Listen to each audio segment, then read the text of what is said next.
तर ठाकरेंच्या शिवसेनेत आता मोठ्या घडामोडींना वेग आलाय। खासदार संजय पाटलांची शिंदेंच्या सत्कार सोहळ्याला उपस्थिती पाहायला मिळाली। तर प्रतापराव जाधवांच्या घरी ठाकरेंच्या 3 खासदारांची उपस्थिती दिसली। काल रात्री आयोजित केलेल्या स्नेहभोजनासाठी 3 खासदार उपस्थित होते।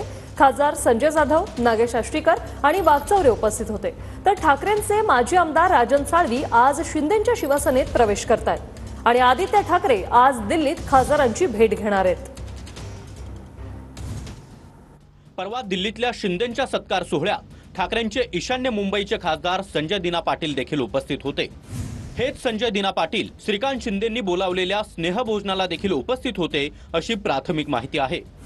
नागेश पाटील आष्टीकर, संजय जाधव आणि भाऊसाहेब वागचौरे हे ठाकरेंचे 3 खासदार शिंदेंच्या शिवसेनेचे नेते आणि केंद्रीय मंत्री प्रतापराव जाधव यांच्या स्नेहभोजनाला उपस्थित होते। ऑपरेशन टायगरची चर्चा सुरू झाल्यानं आदित्य ठाकरे दिल्लीमध्ये आपल्या सर्व खासदारांची भेट घेणार आहेत। राजधानी दिल्लीत या घडामोडी सुरू असताना आज ठाण्यामध्ये राजन साळवी शिंदेंच्या शिवसेनेत प्रवेश करणार आहेत। सर, त्या भेटीवरून टीका झाली। त्याच भेटीमध्ये ठाकरे गटाचे खासदार होते दिना पाटील, ते सुद्धा बैठकीला होते, मात्र त्यांच्यावर टीका झाली। काल जो अंत कार्यक्रम झाला शिंदे साहेबांचा टीका झाला। मला असं वाटतं की काही प्रकाशात आलेले आहेत, काही अजून प्रकाशात आलेले नाहीत। मला असं वाटतं की त्यांनी जो काही निर्णय घ्यायचा आहे ओबीटीच्या खासदारांनी, ते त्यांनी लोकशाहीतला एक भाग म्हणून निर्णय घ्यायचा आहे।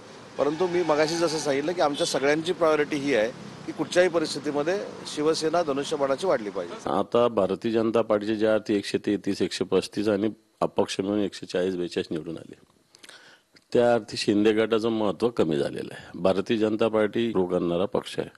आता यांचं महत्त्वच राहिलं, मग महत्त्व वाढवण्यासाठी अशा पद्धतीनं वेगवेगळ्या खासदार येणार, आमदार येणार, या घोषणा पहिल्या दिवशीपासून ते घोषणा करतात। आता 4 महिने झाले, काय झालं?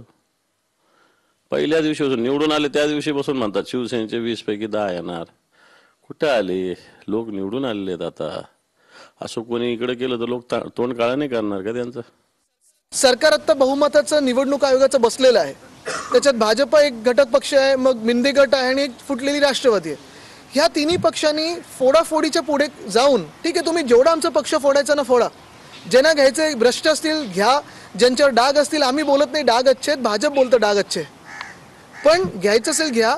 हे सगळं झाल्यानंतर जनतेचे प्रश्न जे आहेत आणि तुमच्या जाहीरनाम्यात जे प्रश्न होते किंवा मांडलेले विषय होते त्याच्यावर कधी काम करायला लागणार आहे, पण जनतेचे प्रश्न कोणी बोलत नाहीत।